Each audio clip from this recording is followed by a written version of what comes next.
You've got to eat when there's food on the table. Today I'm going to talk to you about this concept as it relates to the Pokemon market, and perhaps you can extrapolate some of these same ideas more broadly into your life or your socioeconomic position related to the work you do. So when I talk about this concept of you have to eat when there's food on the table, it goes along with the idea of striking while the iron's hot. Well, the obvious branch to swing on here is the fact that the Pokemon market specifically is booming. And what I would suggest to you with regard to that is that, as I mentioned in a previous video, this is exactly the time to figure stuff out, not waiting until the market cools off and the buyer pool shrinks. But now is the time. Now, in addition to that, I'll also add, and I recorded a video on this same topic. I'm not sure if I'm going to upload it, so I'll try to keep this as a brief connection. But it's you have this situation where it's actually it's cheaper for you. It is financially advantageous, less expensive to enjoy this hobby if you participate in it to some capacity as a reseller.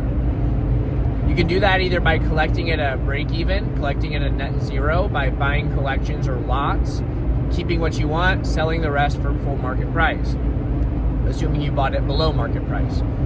And I know that some people get heated about that. It's well, how am I going to buy below market price if there's a market price? Well, that's because there's not actually a market price. A market price is just however much somebody is willing or able to pay for that at that time. And the more variety you add to the things you're selling via, quantities of cards, grading condition, stuff like that, it changes or alters by addition or subtraction the amount of willing buyers on the other end of that transaction. Okay?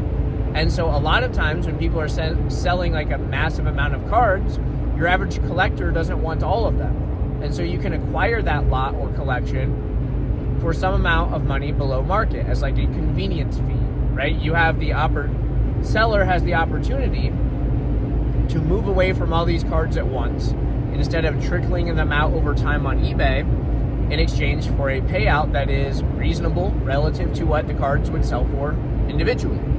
So that's nice.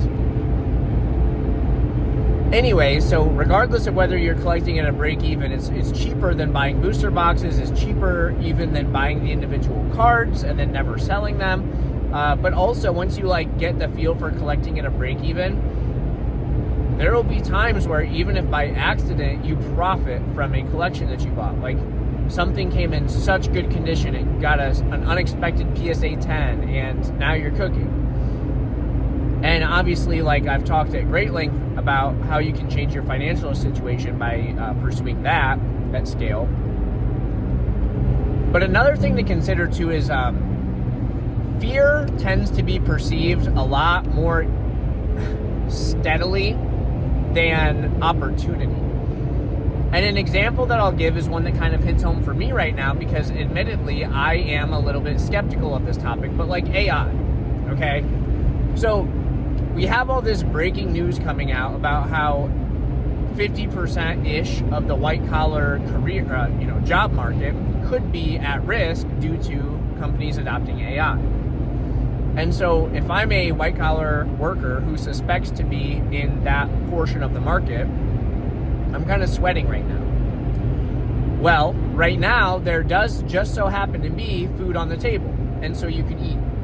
You can eat from continuing to participate in your job. Hopefully your employer isn't asking you to train the AI that will eventually replace you. Or you can also look at the Pokemon market, which is ripping hot right now. And so if you put in some extra hours figuring out what you can make money off of right now today, you could build a pretty nice nest egg that will help insulate you while you're in the intermediary situation of being in between careers. And so again, regardless of what your opportunity is, whether it's just keeping the ball rolling right now with your work in that regard, or starting to explore elsewhere to see what's going to help you supplement your lifestyle, that's opportunity. And at the other end of that opportunity is fear. Nobody wants to hear that their job is at risk, that their family's livelihood is at risk, that they might have a hard time putting food on the table. But again, when we speak to opportunity, right now there is food on the table. And many of us have the opportunity to put more dishes on the table as well by exploring new options. And if you're watching this YouTube channel, you probably know enough about Pokemon to be able to spot a decent deal. You probably know enough about Pokemon to like reasonably calculate condition. And if you're having a hard time with that, check out geminspector.com. Shameless plug. But it's like, you know, if I were in a position, and I'm an educator, I don't fear that AI will replace my career, at least in the area of education that I work in. There's like a big interpersonal touch, but it's like, if I were in that position of like fearing for a replacement, I would find security in the fact that right now I still have the ability to produce income. But my brain would already be thinking about what is my next step going to be. Without diverting, without jumping ship, my attention from what's happening now, I would be putting some thought into what could happen next. And instead of being fearful and anxious and spiraling, instead I would be on the side, just by personality, I would veer on the side of like being industrious, trying to figure something out, trying to make something work, trying to supplement or pad my income to the greatest extent possible right now, just in case. And maybe none of this stuff will pan out. Like maybe the cost to compute in this example is going to be more expensive than the cost to actually have human workers. And so maybe it'll all end up fine. But again, if you're an uncertain person or if you just like to be prepared, then you do have this opportunity on a silver platter right in front of you. There are a lot of people who have become millionaires from Pokemon cards, and I'm not suggesting that you have to do that. You don't have to scale it to that extent, but you might as well try it now and see what it's going to do for you. See if you like it. See if it's worth pursuing. If the juice is worth the squeeze. You guys follow what I'm saying here?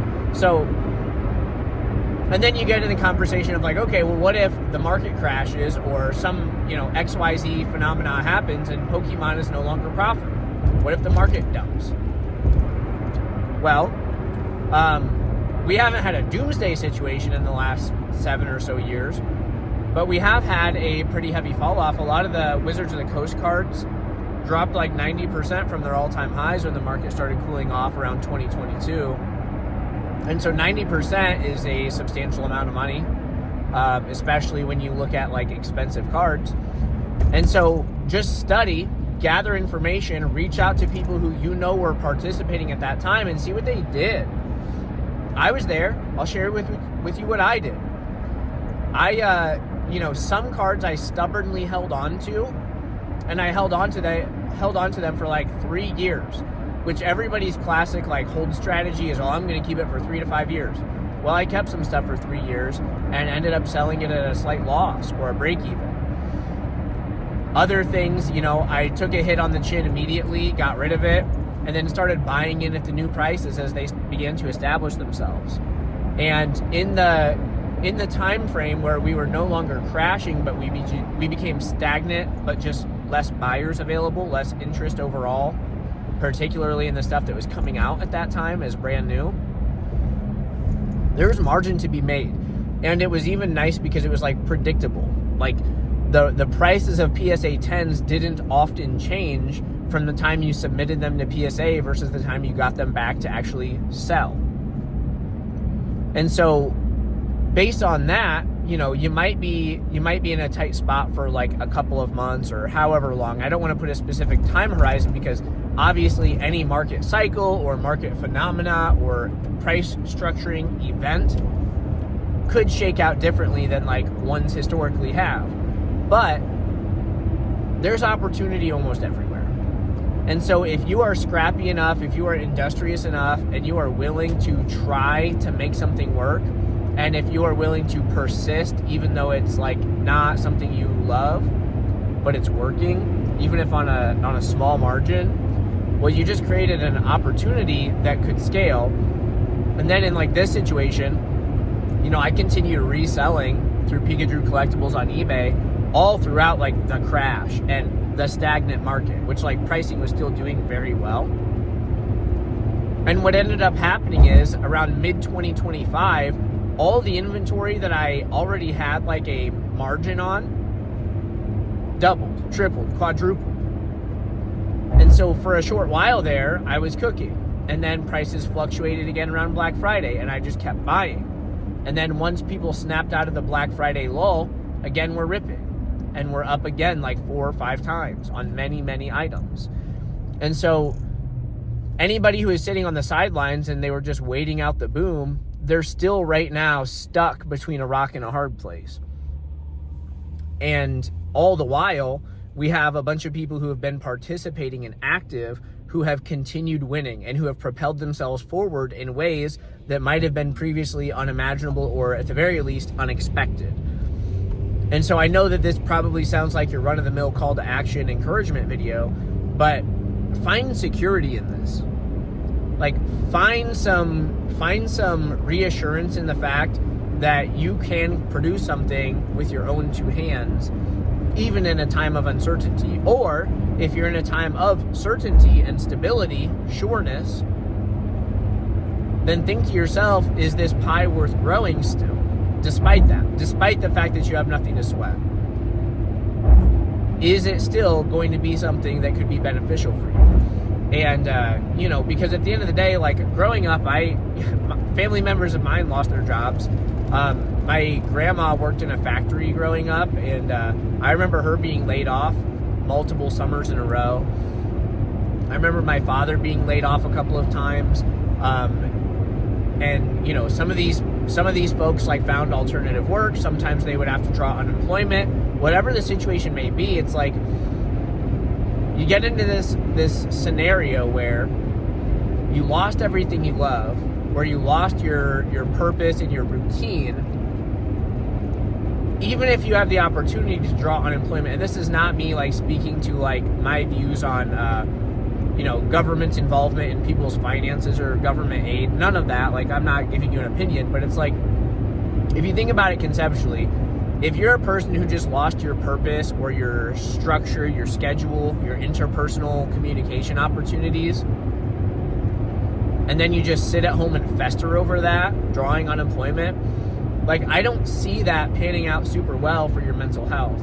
And so if you're able to pursue something else that keeps you engaged, keeps you on a routine, and allows you to get out of bed in the morning, you're going to be in a way better spot than the alternative. And so these are just some things to think about. Like, there's food on the table right now. So my advice to you would be consider taking a bite. Thank you all for watching, and I'll see you on the next one.